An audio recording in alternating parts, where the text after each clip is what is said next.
from you when you're fighting still. Yeah.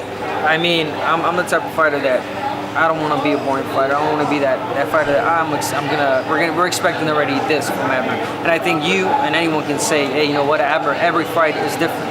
Show something different. And thank God I've been blessed to have a good coach, Robert Garcia, alongside of me, who's been teaching me so much. And now, 2 weeks from the fight against a tough, hungry fighter, as Gutierrez is, 26 years old, he's getting the opportunity of his lifetime to fight for a world title.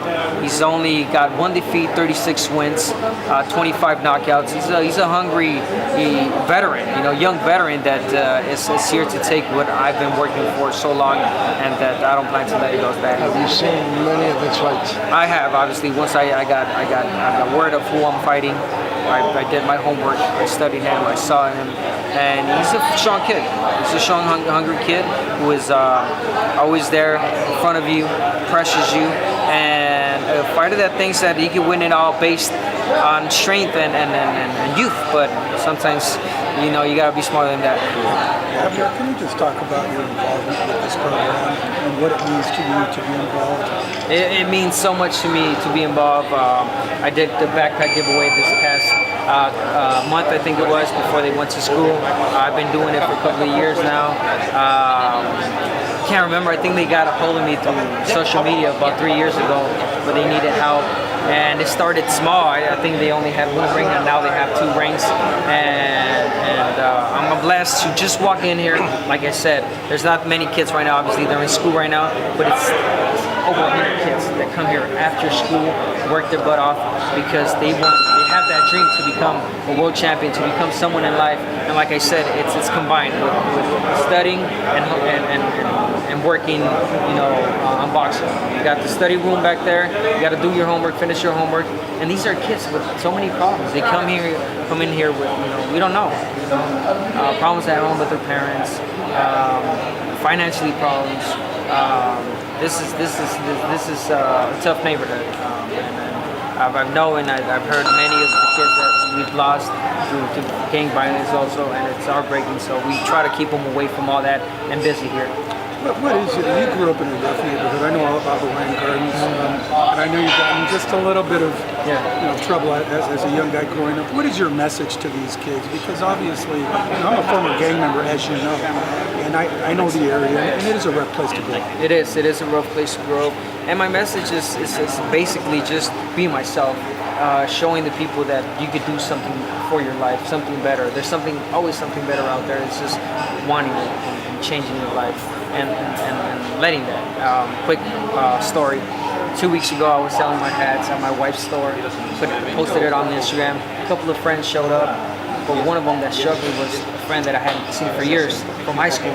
That was always tweaked out, bad in jokes. That I was always seeing him in the streets. He came up to me, hey, Abner, remember me? I'm like, I couldn't remember him. He looked so different.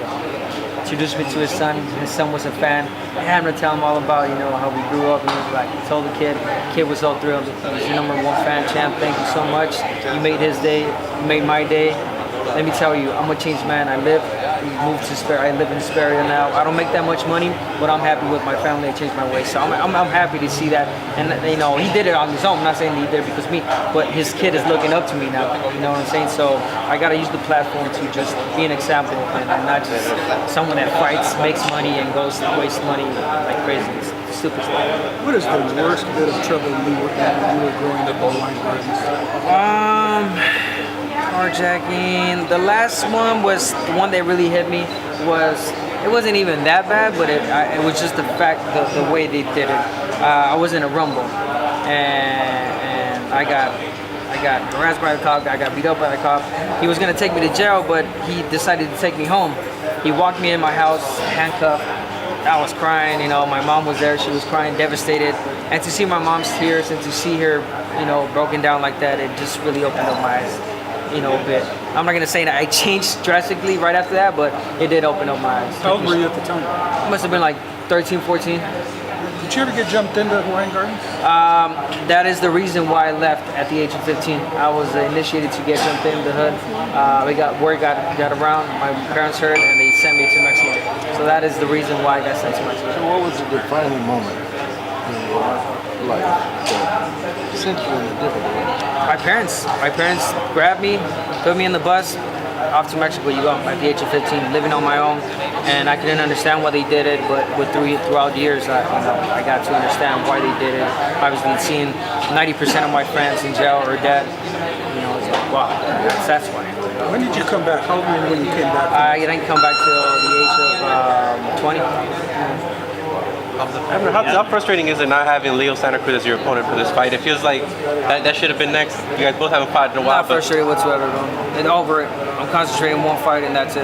But we'll be talking about Leo fight after this fight, God willing. But my priority right now and my goal is to beat Gutierrez in a spectacular way, show what I've been learning with Coach Robert, and move on.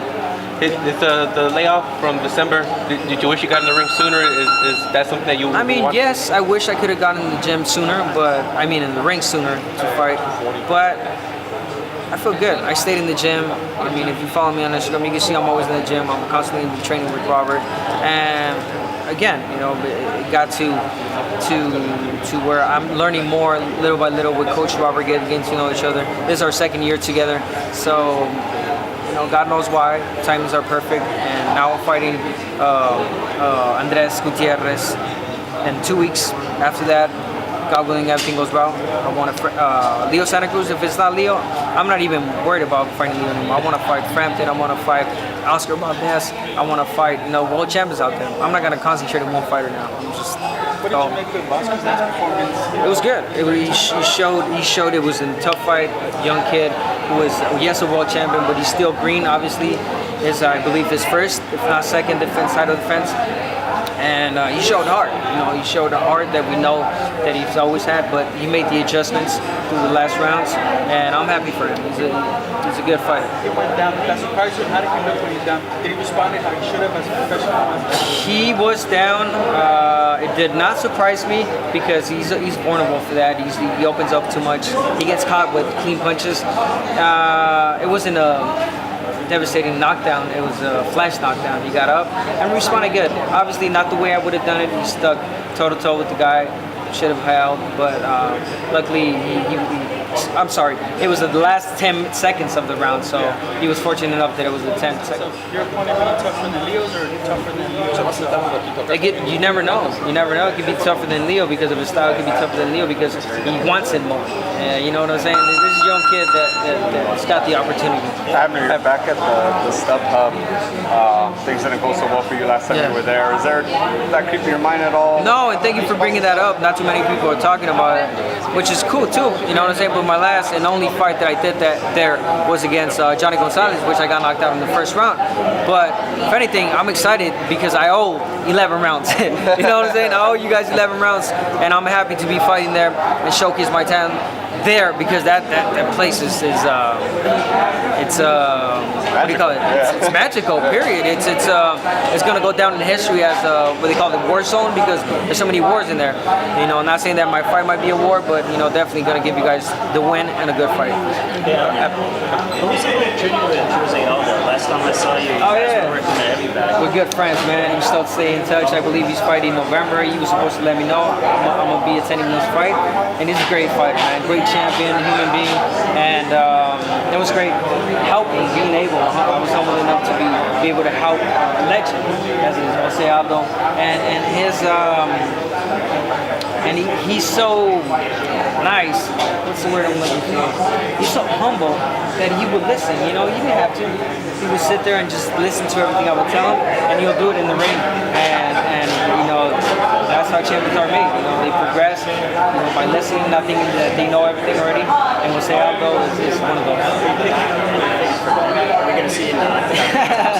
I don't know, man. That's an intriguing sport. It is a combat sport. It's different. I would just have to learn how my grappling and all that. But besides that, boxing, I got it. Abner, what were those sparring sessions like with Aldo and they were good. They were just. This is why he liked me so much, and I'm gonna be truly honest, because I didn't go in there wanting to perform, wanting to go tear his head off. most fighters would have. Oh, this is Jose Aldo, I'm going to show off. No. I went in there, I told him, go, throw certain punches. I'm going to dodge, I'm going to come back with this. School. School. You know, we went in there, we were schooling each other. I was telling them what I was going to do, same thing. And we learned. We did about 6 rounds, 8 rounds. We finished. He gave me a hug. Abner, thank you so much, because that's what it is. You know, sparring, some people got it too. Some people think that you got to go in there and kill yourself. Nah, man, it's about learning. Sometimes I get my ass kicked, I'm sorry, in sparring sessions, and it's like, I get home, I'm like, man, what did I do wrong? And then you go the next day, oh, thank God you're sparring the same guy, and you kind of know him, so you got to adjust things and do things right. We saw Aldo kick some people with the body pad on. Did he ever kick you or anything? No, he sparred one of my good friends, my fighter, Misael Rodriguez. They started boxing, and they got to a point where they were clinching, and I don't know, I think he just lost it, desperate, and he picked him up and dropped him. And I'm talking about Misael's what? Taller than me. He's taller than her. He's a middleweight. Yeah, he's a big guy, you know.